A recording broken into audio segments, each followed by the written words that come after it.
We're now ready for our third plenary speaker, and here to introduce him is our dear colleague, instructor, Önder Susam again.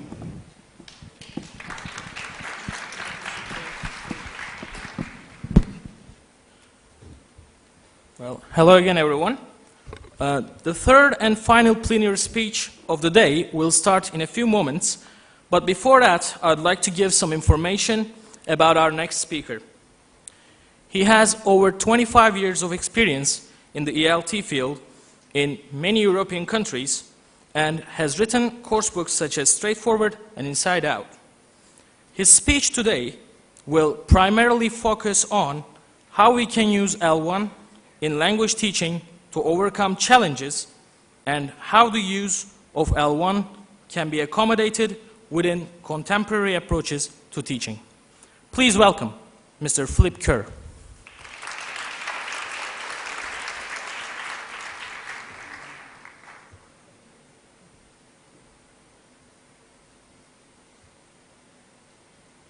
Hear me? Maybe now.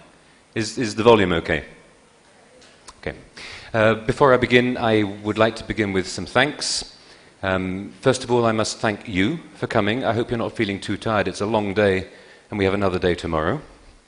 I'd like to thank, secondly, my publishers, Macmillan, and particularly Nick Ebden, who's sitting down here, who's responsible for inflicting me on you. And the third kind of formal thing before I begin is I would like to, thank the organizing committee and the volunteers here, but to congratulate them on what I think has been a fantastically well-organized day. If you share my view, let's applaud them.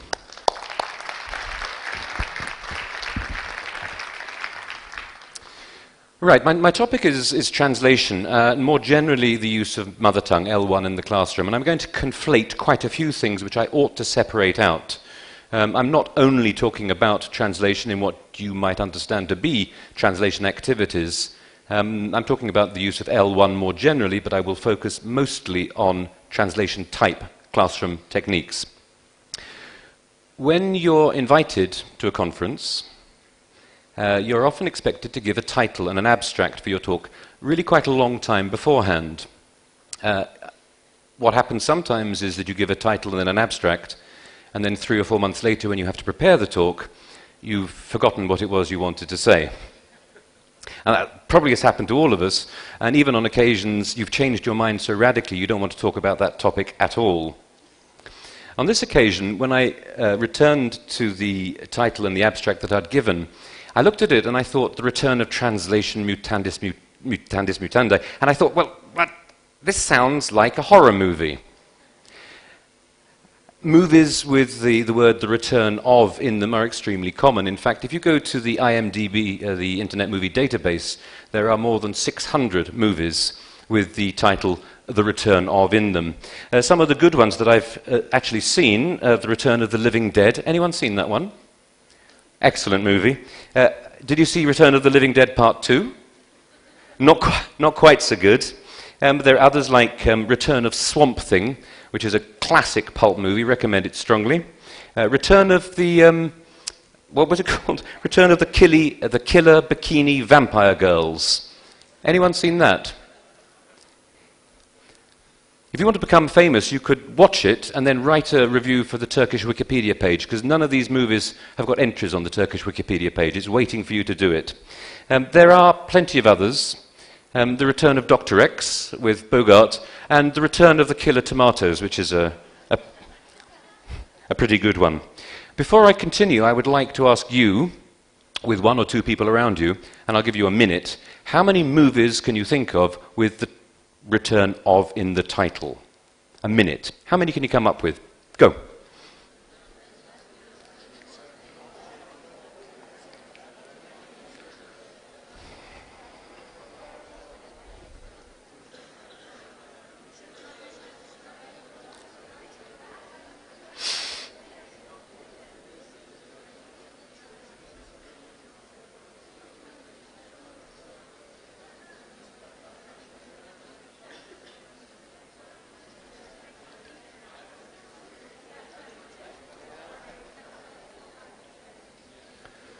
I think that's about a minute. Has anyone got more than 10? More than 10? 5 or more? Or Gavin, yes, Gavin's clearly an expert on this kind of thing. The next task might be harder for Gavin, though.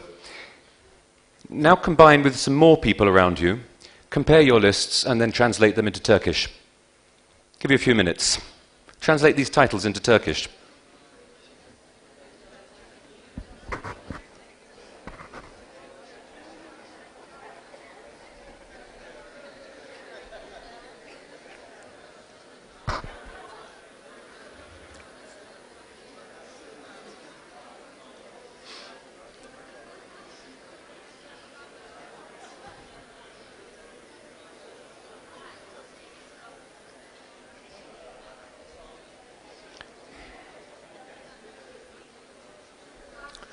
Right, let's move on. We'll come back to those in a second.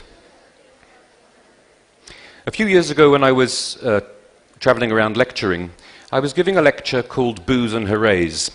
And I was looking at those categories, those words in English language teaching, which we respond to positively or negatively.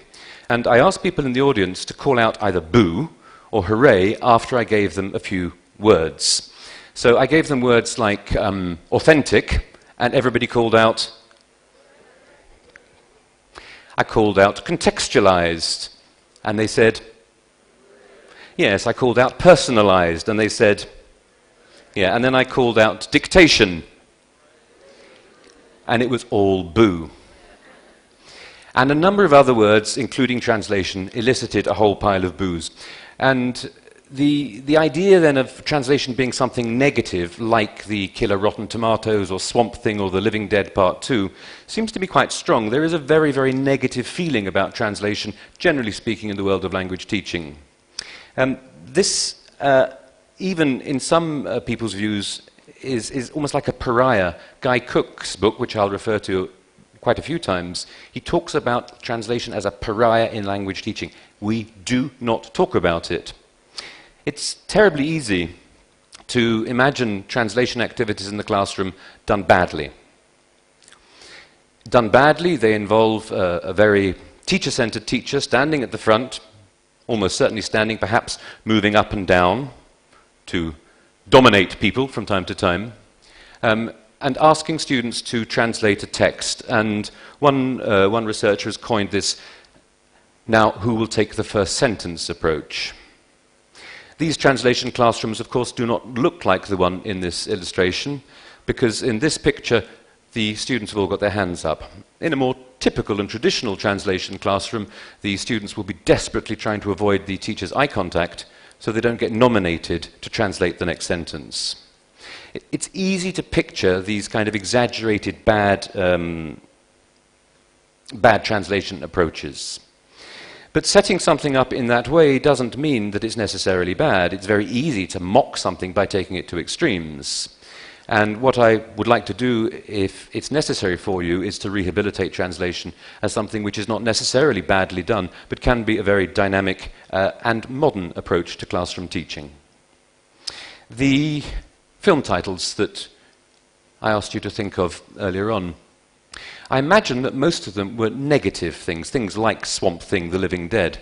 Most of these movies with the return of suggest some kind of menace.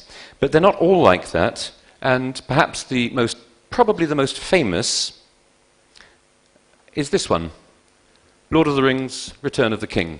Yeah?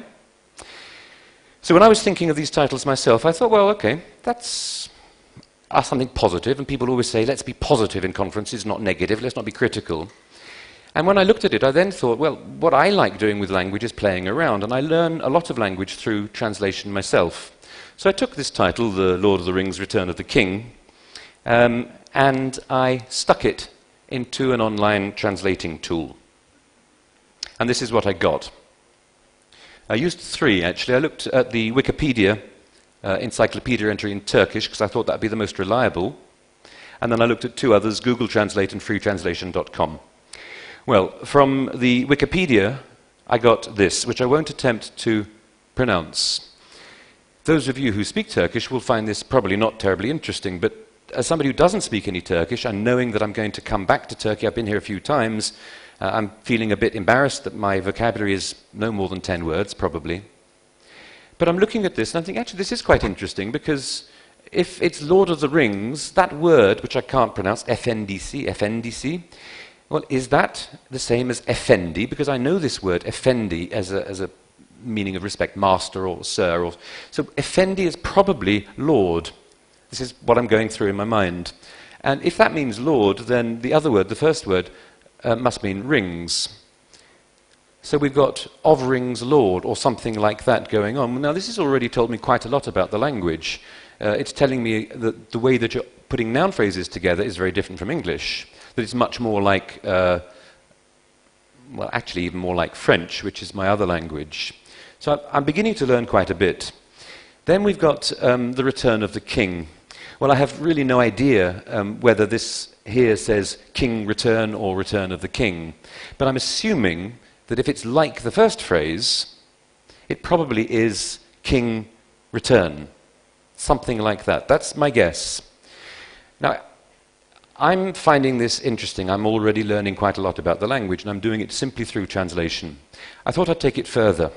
So I tried Google next, and the Turkish translation of this film is the English title. Didn't learn a lot. And I was quite disappointed when I was doing quite a lot of translations from English into Turkish that what I was given was English again. I did the title of my talk, for example, and it seems, according to Google Translate, that Mutatis-Mutandis in Turkish is Mutatis-Mutandis. So I thought I'd try another one, so I tried another online translation tool, and I came up with this. Now, if you're laughing, I suppose that means it's a bad translation. Yeah? I'm guessing it's a bad translation, but I think I can still learn something from it. We've got really no words here that I can do anything with except kral. So I can now begin to think, well, if kral is in both and kral means lord, then in the second, the bad translation, we've got something, something, lord. We've got an extra word in there. I've already made a kind of guess that in order to do genitives and things like that, you'll just stick a suffix on the end. So something bizarre is happening grammatically here. So again, even though this might be a rubbish translation, it is teaching me something. I thought, well, perhaps the best way then to find out what this means is to copy this Turkish translation, stick it back into the online translator, and see what comes up in English. And this is what I got. Lord of Rings, the king be returned. So does this mean that this bad translation includes some kind of passive structure? I'm beginning to make some kind of guesses about it. I haven't got the answers to these questions, but I am learning an enormous amount through this very basic activity of translating. And it may not be your preferred learning style, but it's mine, and I will suggest later on it is actually the preferred learning style of most people. Walking around the old city centre here as a tourist, I'm surrounded by English, and the English is next to the Turkish. What I'm doing all of the time is I'm comparing the languages and trying to learn, not the English, of course, but learning from the English translation what the Turkish words might be. And this is something that I do at home in Brussels, where most things on the street are in 3 languages, Flemish, Dutch, French, and English. And although I can't really speak any Flemish, Dutch, I know an enormous amount through translating in this way. So, by way of introduction, on to the main part of the talk. First of all, there is no need to take any notes. I'm going to be giving you quite a lot of information, but there is a handout, and I've put the handout online so that you can access it easily. Also, by putting it online like this, there are a couple of other advantages. One, I've been able to produce a much longer handout, so there's more information on the handout than I'll be giving you now. And because it's a blog, I would be hoping that some of you would add to some of the suggestions or argue with some of the things that are discussed there as part of the process. So I'll repeat that address later on, but it's translationhandout.wordpress.com. There's everything is up there. Okay, the way I'm going to approach this is very simple. I'm going to talk talk a little bit of theory, first of all, not much, as little as possible, and